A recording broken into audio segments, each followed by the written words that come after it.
ETF index mutual funds నేర్చుకుని stock మార్కెట్లో రాణించాలనుకుంటున్నారా? వెంటనే ఈ నెంబర్కి కాల్ చేయండి. నమస్తే, నేను విజయ్.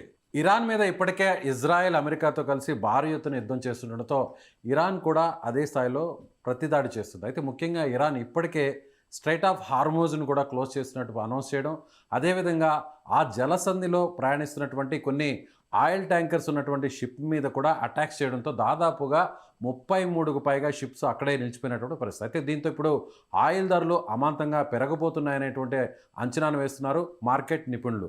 నిజంగానే భారత్లో కూడా పెట్రోల్ ధరలు పెరగబోతున్నాయా? పెరిగితే ఏ స్థాయిలో పెరిగేటువంటి అవకాశం ఉంది? దీని గురించి మనం డిస్కస్ చేద్దాం. మనతో పాటున్నారు బిజినెస్ అనలిస్ట్ ప్రభు గారు. ప్రభు గారు నమస్తే అండి. నమస్తే అండి. అందరూ కూడా ఇప్పుడు ఇరాన్ మీద జరుగుతున్నటువంటి యుద్ధం మీద అందరూ భారతీయులందరూ కూడా ఒకే ఒక్క విషయం మీద ఎక్కువగా ఆలోచిస్తున్నారు. అది ఆయిల్ ధరలు పెరగబోతున్నాయి.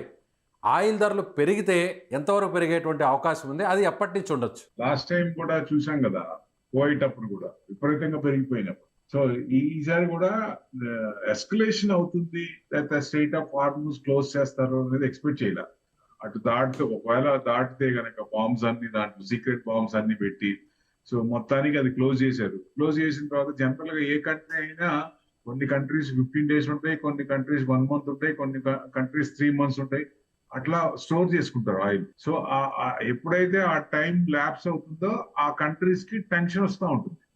సో వాట్ నెక్స్ట్, ఏం చేయాలనేది భయం వేస్తుంది కదా. సో మెయిన్ మనకు కూడా 50% ఆయిల్ ఎల్పిజి గాని అక్కడి నుంచి వస్తుంది. సో ఆ ట్రాన్స్ఫర్ అయింది ఆ స్టేట్ ఆఫ్ హార్మోజ్ నుంచి. మెయిన్ అక్కడి నుంచి వెళ్ళేది చైనాకి ఎక్కువ పర్సంటేజ్ వెళ్తుంది. సో ఇప్పుడు చైనా కూడా ఒక రకంగా ప్రెజర్ చేస్తుంది వద్దని, ఏది వార్ వద్దని, ఇది ఓపెన్ చేయమని. అంటే వాళ్ళేమో ఎక్కడ వినేటట్టు కనపడలేదు. ఎందుకంటే వాళ్ళు యుద్ధం మీరు స్టార్ట్ చేయండి, ఎండ్ మేము డిఫరెంట్ గా చేస్తాము, అది మీరు ఊహించలేరు అని చెప్పాడు ఆయన. ఏది స్టార్ట్ అవ్వగానే చెప్పాడు. దాని అర్థం ఇదే. సో ఆయన చనిపోతాడని ఆయనకి తెలుసు, ఎట్టి పరిస్థితుల్లో బతకనివ్వరని తెలుసు. అన్ని ప్లాన్ చేసుకొని వాళ్ళ నెక్స్ట్ 12 ఇది అంటే ఒకళ్ళ తర్వాత ఒకళ్ళు చనిపోయి లెవెల్ బై లెవెల్ ఏర్పాటు చేశారు. 12 levels ఏర్పాటు చేసి అన్ని స్ట్రాటజీక్ గా పెట్టుకొని వాళ్ళకి అవగాహన ఉంది. ఎందుకంటే యుఎస్ ఇజ్రాయెల్ తో తట్టుకోవాలంటే కష్టం, ఇజ్రాయెల్ తో టెక్నాలజీ తట్టుకోవాలంటే చాలా కష్టం. సో అది ముందే తెలుసు కాబట్టి. కాకపోతే డిస్ట్రక్షన్ మోడ్ లో ఉన్నారు వాళ్ళు. ఫస్ట్ నుంచి కూడా డిస్ట్రక్షన్ మోడ్ లో. ఇప్పుడు సివిలియన్స్ కూడా ఇబ్బంది పెడుతున్నారు కదా, కొన్ని ఫ్లైట్స్ కూడా చాలా ఇబ్బంది అయినాయి. 48 hours ఎయిర్పోర్ట్ లో ఉండాలంటే చాలా కష్టం కదా. సో అన్ని చోట్ల కూడా ఇబ్బంది పడ్డారు. రిక్వెస్ట్ చేస్తే కొంచెం రష్యాని రిక్వెస్ట్ చేస్తే రష్యా అక్కడి నుంచి కొంచెం ఇది చేస్తే కొన్ని ఏదో ఫ్లైట్స్ అన్ని కొన్ని రిలీజ్ చేశారు, కానీ కొన్ని ఫ్లైట్స్ ఇంకా కానీ పరోక్షంగా ప్రభు గారు ఇప్పుడు ఒకవేళ ఇరాన్ ఇబ్బంది పెట్టాలనుకుంటే ముఖ్యంగా ఇజ్రాయెల్, ఆ తర్వాత అమెరికా, ఈ 2 దేశాలని ఇబ్బంది పెట్టాల్సినటువంటి అవసరం ఉంటుంది. కానీ ఇప్పుడు అనూహ్యంగా తన మిత్ర దేశాలే ఇబ్బంది పడే పరిస్థితికి వచ్చింది. ముఖ్యంగా మీరు అన్నట్టుగా ఎక్కువగా ఇంపోర్ట్ చేసుకునేది చైనా అనేది ఇరాన్కి మిత్ర దేశంగా ఉంది. అండ్ నెక్స్ట్ ప్లేస్లో కూడా మనం అటు ఇటు కాదనుకున్నా కూడా 30% వరకు కూడా మనం కూడా అక్కడి నుంచి ఇంపోర్ట్ చేసుకుంటున్నాం. సో ఇండియాతో ఇరాన్కి కూడా మంచి సంబంధాలు ఉన్నాయి. ఆల్రెడీ మనం అక్కడ కూడా ఆపరేట్ చేస్తున్నాం. ఎటు చూసినా కూడా అలాగే అమెరికా రిలేటెడ్గా ఉన్నటువంటి కంట్రీస్ కాకుండా ఇరాన్కి దగ్గరగా సఖ్యతగా ఉన్నటువంటి కంట్రీసే ఇవాళ ఇబ్బంది పడేటువంటి పరిస్థితి ఉంది. మరి ఇరాన్ ఇలా ఎందుకు చేస్తుంది అనుకోవచ్చు? అంటే ఎక్కువ వాళ్ళు నిలబడలేరని తెలుసు. ఇప్పుడు యుఎస్ కొట్టాలంటే అంత దూరం మిసైల్స్ వెళ్ళే బాలిస్టిక్ మిసైల్స్ అంత దూరం వెళ్ళవు, యుఎస్ ని కొట్టలేరు. అవును, వాళ్ళకు ఉన్నదానికి వీళ్ళనే ఇజ్రాయెల్ నే ఇచ్చేయాలి. సో అందుకని ఇజ్రాయెల్ ని అంత డైరెక్ట్ గా అడిగేది స్ట్రైట్ ఆఫ్ హార్మోజ్ ని క్లోజ్ చేయడం వల్ల, ఆయిల్ ఇంపోర్ట్స్ ఎక్స్పోర్ట్స్ ఆపేయడం వల్ల. ఇప్పుడు ఓడిపోతామని తెలుసు, ఫైనల్ గా నిలబడలేమని తెలుసు, కానీ డిస్ట్రక్షన్ చేయాలి, వాళ్ళని ఇబ్బంది పెట్టాలి, అవతల వీళ్ళు అనుకునేది సాధించాలి. అదే మెయిన్. అక్కడేంటి ట్రంప్కి ఏంటి, ఆయన్ని చంపేయాలని ఆయన టార్గెట్ ఆయన రీచ్ అయ్యాడు. సో ఇక్కడ వీళ్ళు ఆయన చేసుకున్నప్పుడు మా టేస్ట్ ప్రకారం మా ఇది ప్రకారం మేము డిస్ట్రక్షన్ మోడ్ లో ఉంటాం. అందుకని జీసీసీ మీద అన్ని 7 countries మీద వాటి మీద అటాక్ చేస్తున్నారు. సో వాళ్ళు కూడా రిక్వెస్ట్ చేశారు, మాకేం సంబంధం ఉంది మీ వారితో, మాకేం సంబంధం అని చెప్పినా కొంత విన్నట్టున్నారు, కొంత ఇదైంది. కానీ ట్రంప్ వినట్లేదు కదా. ట్రంప్ కూడా ఇది 3-4 వీక్స్ కంటిన్యూ అయ్యేటట్టుంది, ఎస్కలేషన్ అన్న హింట్ కూడా ఇచ్చాడు ఆయన. సో అది 2 రోజుల యుక్రెయిన్ రష్యా లాగా ఎప్పటి ఒక 2 days లో అయిపోద్ది లేదా 1 day లో అయిపోద్ది అనుకున్నది 4 సంవత్సరాల పైన చిలుకు ఇంకా నడుస్తూనే ఉంది. అది మరి ఇది కూడా భయం ఉంటుంది కదా. మరి ఇది కూడా ఒక రకంగా ఎన్నాళ్ళు ఉంటుంది అనేది 3 weeks మినిమం 3 to 4 weeks అంటున్నాడు ఆయన. 3 to 4 weeks అంటే ఇంకెంత వరకు డ్యామేజ్ అవ్వచ్చు, ఎంత వరకు ఎస్కలేట్ కావచ్చు అనేది ఇది ఉంది. అంటే ఇబ్బంది. ఇప్పుడు మెయిన్ వాళ్ళు కొట్టాల్సిన చోట కొడుతున్నారు. ఎక్కడ ఆయిల్ మీద కొట్టారు. మరి స్ట్రైట్ అంటే ఒకవేళ ఇబ్బంది లేకపోయినా ఆయిల్ ని తీసుకురావాలంటే అరౌండ్ తీసుకురావాలి. అంటే కిలోమీటర్స్ పెరుగుద్ది, టైం పెరుగుతుంది, కాస్ట్ పెరుగుద్ది. సో ఇవన్నీ ఎఫెక్ట్ పడతాయి కాబట్టి సో ఆ రకంగా ఒక రకంగా షార్ట్ టర్మ్ లో కొంచెం అన్ని కంట్రీస్ కూడా ఏదైతే ఆయిల్ స్టోరేజ్ ఉన్నాయో అవి తగ్గుతున్నప్పుడు కొంచెం టెన్షన్ వస్తుంది, ఆ భయం ఉంటుంది. సో ఆ రకంగా లెక్క వాళ్ళు. సో మనం ఆల్రెడీ ఇప్పటికే రష్యా నుంచి కూడా ఇంపోర్ట్ చేసుకుంటున్నాం. సో రీసెంట్గా కూడా ఒక ట్రేడ్ అమెరికాతో కూడా మనం ఆ ఒప్పందాలు కూడా చేసుకునేటువంటి అవకాశం ఉంది. అదే జరిగినట్లయితే వెనిజులా నుంచి కూడా మనం ఇంపోర్ట్ చేసుకునేటువంటి ఛాన్సెస్ ఉంది. సో ఇవన్నీ జరుగుతున్నా కూడా ఇరాన్ నుంచి పూర్తిగా కట్ అయిపోతే ఇంపోర్టింగ్ అనేది ఒక నెల తర్వాత కావచ్చు, మోస్ట్లీ ఒక 45 days తర్వాత కూడా అనుకున్నా కూడా సో అప్పుడు అయినా కూడా ఆయిల్ ప్రైసెస్ హైక్ అవ్వచ్చా ఇక్కడ? ఇప్పుడు ఆయిల్ ప్రైసెస్ అంటే టోటల్ పర్సెంటేజ్ మెయిన్ చైనానే ఉంది, మిగతా కంట్రీస్ కొంచెం తక్కువ ఉంది కాబట్టి కొంత డిఫరెన్స్ మెయిన్ ఎఫెక్ట్ పడేది చైనానే. ఇప్పుడు మనం వెనిజులా నుంచి తీసుకోవచ్చు. ఆయన చెప్పింది మన ఇష్యూ లేకపోయినా వెనిజులా నుంచి తీసుకోవాల్సిందే. ఆ ప్రెషర్ అట్టు ఉంది అక్కడ. అందుకనే జస్ట్ 1 day ముందు మన ప్రైమ్ మినిస్టర్ కూడా ఆ కంట్రీలో ఉన్నారు కదా.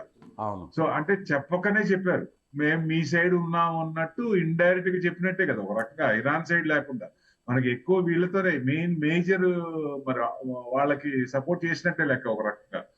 సో ఇరాన్ ని కొంచెం చెప్పకనే నమస్కారం మీతో మాకు ఇది కాదన్నట్టు. ఎందుకంటే వాళ్ళే మన మీద ఆధారపడ్డారు. బాస్మతి రైస్ కానీ ఇవన్నీ ఎక్కువ మన ఎక్స్పోర్ట్ కూడా వాళ్ళకే ఎక్కువ ఉన్నాయి, చేస్తున్నాం. సో మనకి పెద్ద ఎఫెక్ట్ అనేది పడదు కానీ షార్ట్ టర్మ్ లో కొంచెం ఉంటుంది. మనకి స్టోరేజ్ 3 months స్టోరేజ్ ఉంది. ఆయిల్ మీద పెద్ద మనకేం ఎఫెక్ట్ పడదు కానీ గ్లోబల్ ఎఫెక్ట్ పడుతుంది కదా. గ్లోబల్ మార్కెట్ ఇబ్బంది పడుతుంది. ప్రభు గారు మీరు ఒక మాట అన్నారు, మీరు ఒక మాట కూడా ఇక్కడ ఒక పాయింట్ అవుట్ చేశారు. ఏంటంటే సో ఇరాన్తో ఇక మనకి ఇక ట్రేడింగ్ ఉండకపోవచ్చు, బహుశా వార్ అయిపోయిన తర్వాత కూడా సో అక్కడి నుంచి మనం ఆయిల్ ఇంపోర్ట్ చేసుకోవడం అనేది కూడా తగ్గిపోవచ్చు. సో దీనికి సంబంధించినటువంటి ఇండికేషన్స్ ఇచ్చేటువంటి ప్రయత్నంలో భాగంగానే మన ఇండియన్ ప్రైమ్ మినిస్టర్ కూడా వార్కి సరిగ్గా ఒక 24 hours బిఫోర్ ఇజ్రాయిల్లో ఆయన పర్యటించి వచ్చారు. అంటే ఒక రకంగా మానసికంగా ప్రిపేర్ అయ్యే ఈ నిర్ణయానికి వచ్చారు అనుకోవచ్చా? 100% ప్రిపేర్ అవ్వచ్చు. మనకి రష్యా కూడా లైన్ క్లియర్ అయినట్టే కదా. ఇప్పుడు 18% 10% అయింది. కోటే మొట్టకాయ పెట్టినప్పుడు 10% వచ్చినప్పుడు రష్యా నుంచి ఆయిల్ తీసుకోవచ్చు. అక్కడ క్వశ్చన్ ఏముంది ఇంకా? ఇప్పుడు వాళ్ళు అనుకున్నది అయింది కదా. ఇప్పుడు ఆయన 18% అన్నారు, 18% కోటే అవుతుంది 10% వచ్చినప్పుడు మనకి ఇంకా రష్యా నుంచి ఆయిల్ తీసుకోవడానికి ఇబ్బంది ఏముంది? సో డెఫినెట్ గా తీసుకోవచ్చు. సో అటు నుంచి కొనే ఛాన్స్ కూడా ఉంది. ఇంకా ఆయన మాట్లాడే ఇది కూడా లేదు కదా. ఆయన వాయిస్ కొంచెం కూడా తగ్గే ఛాన్స్లే ఉన్నాయి కదా కోట్ మొట్టకాయ పెట్టినప్పుడు. సో డెఫినెట్ గా ఆయిల్ మీద పెద్ద మనకి ఎఫెక్ట్ లేదు కానీ గ్లోబల్ గా అన్ని కంట్రీస్ ఇబ్బంది పడుతున్నాయి కాబట్టి ఆ ఎఫెక్ట్ ఇవాళ మార్కెట్ ఉంటే మన మార్కెట్ విపరీతంగా పడేది. నిఫ్టీ కూడా 600 points పడింది ఇవాళ. సో మన మార్కెట్ కూడా 400-300 points పడేది నిఫ్టీ. సో ఈ మన లోకల్ హాలిడే వచ్చినప్పుడు ఇదే ఒక్కొక్కసారి బెనిఫిట్ అవుతుంది, ఒక్కొక్కసారి ఇది అవుతుంది. ఎందుకంటే ఇవాళ యుఎస్ మార్కెట్స్ పడ్డాయి, రేపు ఇవాళ నైట్ కనుక మార్కెట్స్ అన్ని ప్లస్ లోకి వచ్చినాయి అనుకోండి, సో రేపు మార్నింగ్ గ్యాప్ అప్ అయింది అనుకోండి, మనకి రేపు గ్యాప్ అప్ ఛాన్స్ ఉంటాయి. ఇది పోద్ది. ఇవాళ ఉన్న గ్యాప్ అప్ ఛాన్స్ రేపు డౌన్ అయితే ఆ ఛాన్స్ పోయినట్లు లెక్క. లోకల్ హాలిడేకి ఆ ఇబ్బంది ఉంటుంది. అది ప్లస్ అయినా కావచ్చు, మైనస్ అయినా కావచ్చు. ప్లస్ మైనస్ ఇవాళ నైట్ ఎలా ఉన్నాయి రియాక్ట్ అవుతున్నాయి మార్కెట్స్, ఎలా ఉన్నాయి రేపు మార్నింగ్ ఎలా 6 o'clock రేపు ఓపెన్ అవుతున్నాయి దాన్ని బట్టి రేపు మన మార్కెట్ తీసుకుంటుంది. సో మీరు చెప్పిన దాని ప్రకారం చూస్తే ప్లాన్ బితోనే ఇండియా రెడీగా ఉందంటారు. 100%. సో ఇరాన్ మీద ఏ స్థాయిలో పెద్ద యుద్ధం జరిగి అక్కడ పూర్తిగా ఆయిల్కి సంబంధించినటువంటి క్రూడ్ ఆయిల్ అంతా కూడా ఇంపోర్టింగ్ ఎక్స్పోర్టింగ్ ఆగిపోయినా కూడా సో ఇండియాకు వచ్చినటువంటి ఇబ్బంది అయితే పెద్దగా ఉండకపోవచ్చు. కేవలం గ్లోబల్ మార్కెట్లో వచ్చినటువంటి ప్రాబ్లమ్ బేస్ చేసుకుని ఏదన్నా మనకి ఇక్కడ ఎకనామికల్గా కొంచెం ప్రాబ్లం ఉండొచ్చు, అప్ అండ్ డౌన్స్. ఆ స్టిపులేటెడ్ పీరియడ్ ఉంది, 3 months మనకి ప్రాబ్లం లేదు, ఆ స్టోరేజ్ ఉంది. ఆ 3 months లోపల ఈ oil state of Hormuz open చేయాలి, లేకపోతే సొల్యూషన్ రావాలి, లేకపోతే కష్టం. ఎందుకంటే solution in the sense round about రావాలి. రౌండ్ అబౌట్ రావాలంటే కాస్ట్ పెరుగుద్ది. కాస్ట్ మామూలు అనుకున్న దానికంటే ఎక్కువ డాలర్స్ లో పే చేయాల్సి వస్తుంది. Yes yes so okay. Oil ఒకవేళ వెనిజులా నుంచి మనం తెచ్చుకున్నా కూడా, రష్యా నుంచి తెచ్చుకున్నా కూడా రష్యా నుంచి తెచ్చుకున్నప్పుడు తక్కువే వస్తుంది. ఒకవేళ ఇప్పుడు రష్యా నుంచి మళ్ళీ తెచ్చుకుంటే నేను కోర్టు మాట నేను ఎన్నో మళ్ళీ 50% అని కూడా అనొచ్చు ఆయన, చెప్పలేం కదా.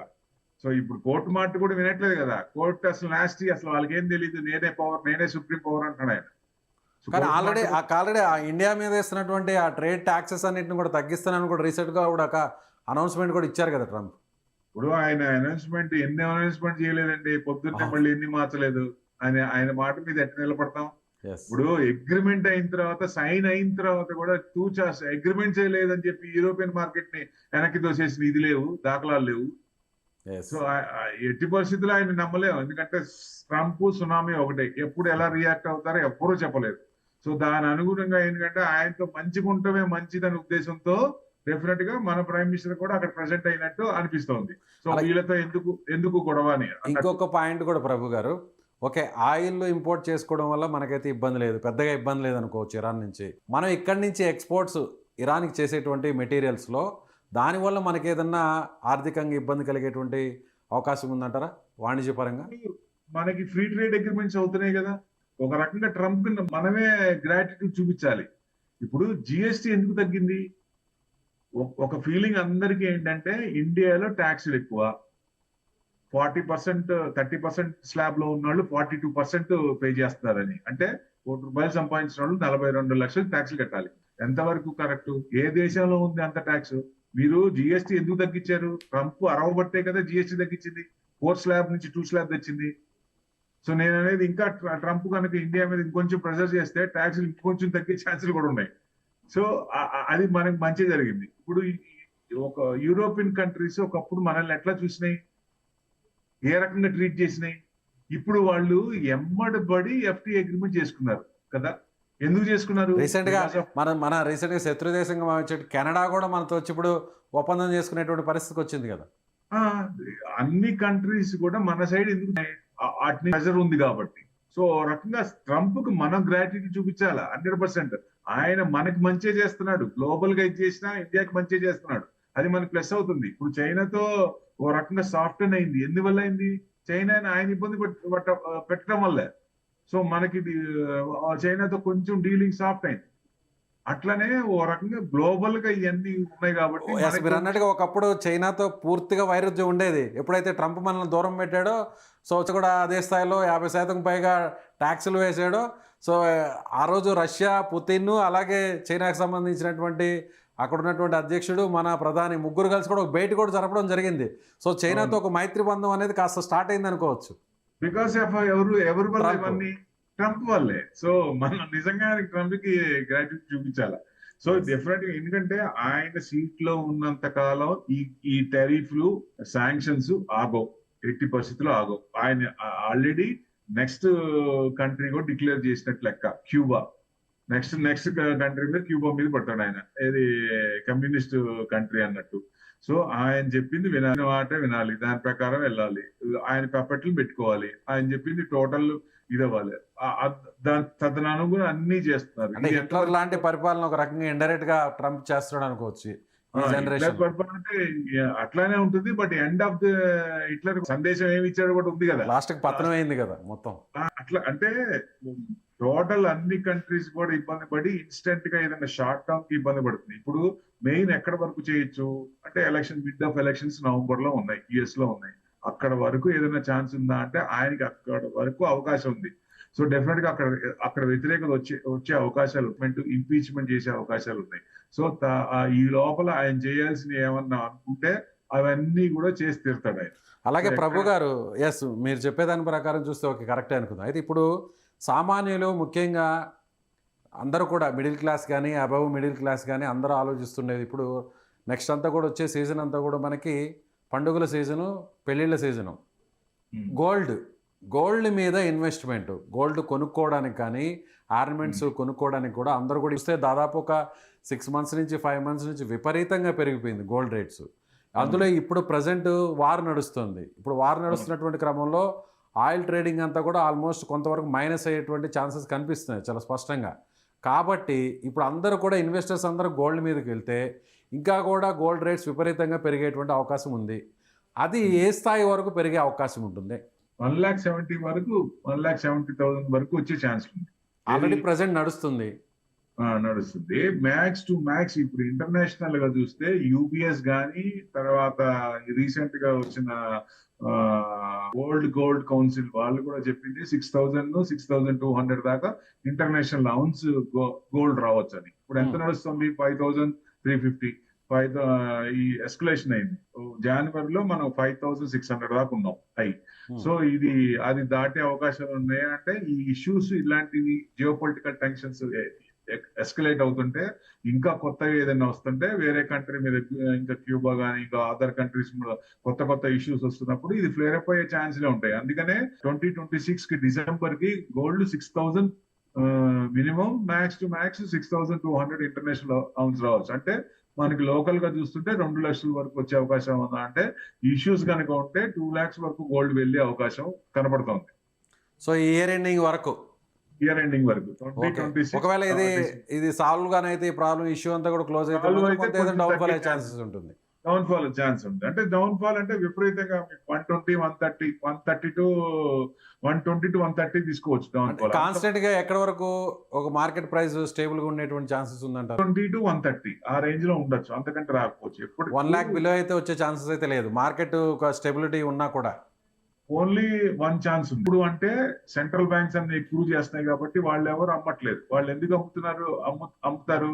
వాళ్ళ కంట్రీలో ఏదైనా క్రైసిస్ వస్తే, అందుకని క్రైసిస్ వస్తే ఆ ఆపత్కాలం సపోర్ట్ ఉంటుందనే ఉద్దేశంతోనే కొంటున్నారు. ఇప్పుడు ఎందుకు అమ్ముతారు? అమ్మరు. ప్రాఫిట్ బుకింగ్ ఇప్పుడు చేయరు. సో ఎట్టి పరిస్థితుల్లో అందరికీ ఒకేసారి ప్రాబ్లమ్స్ రావు, క్రైసిస్ రావు. సో ఈ ఆయిల్ వల్ల రేట్లు పెరిగి కొంచెం ఇబ్బంది పడతారు, ఫిజికల్ డెఫిసిట్ పెరుగుద్ది కానీ సో మిగతా అంత ఫైనాన్షియల్ క్రైసిస్ రాదు. కాబట్టి ఏదన్నా ఇంకా వేరే దారిలో కానీ ఏదన్నా పద్ధతిలో ఫైనాన్షియల్ క్రైసిస్ వచ్చినప్పుడు గోల్డ్ అమ్మే ఛాన్స్ ఉంటుంది. అది కూడా సింగిల్ కంట్రీ వాళ్ళ వరకు, వాళ్ళు ఎక్కువ చేసిన వరకు అమ్ముతారు. ఇప్పుడు చైనా అందరికంటే ఎక్కువ చేసింది. ఫ్యూచర్ ఫండ్స్ కూడా వాళ్ళు విపరీతంగా ఎక్కువ చేస్తున్నారు, ఇదివరకు చేయలేదు. సో ఇప్పుడు వాళ్ళు కనుక ప్రాఫిట్ బుకింగ్ చేస్తే అప్పుడు 1,00,000 కిందకు వచ్చే ఛాన్స్ ఉంటుంది. కానీ 90 to 1 lakh లేదంటే 80% 1,22,000 1,30,000 ఆ రేంజ్ లోనే ఉండొచ్చు. ఏదైనా తగ్గితే ఈ ఇష్యూస్ ఏదైనా తగ్గకుండా 1 by 1 కంటిన్యూ అయితే ఇది కొంచెం ఫ్లేర్ అప్ అయ్యే ఛాన్స్లే ఉంటాయి. రైట్ అండి. థ్యాంక్ యూ ప్రభు గారు, చాలా చక్కని విశ్లేషణ అందించారు. సో సామాన్యులకు కూడా ఈ యుద్ధ ప్రభావం వల్ల ఏ విధంగా మార్కెట్ ఉండేటువంటి అవకాశం ఉందనేది కూడా ఒక మంచి విశ్లేషణ అందించారు. Thank you so much.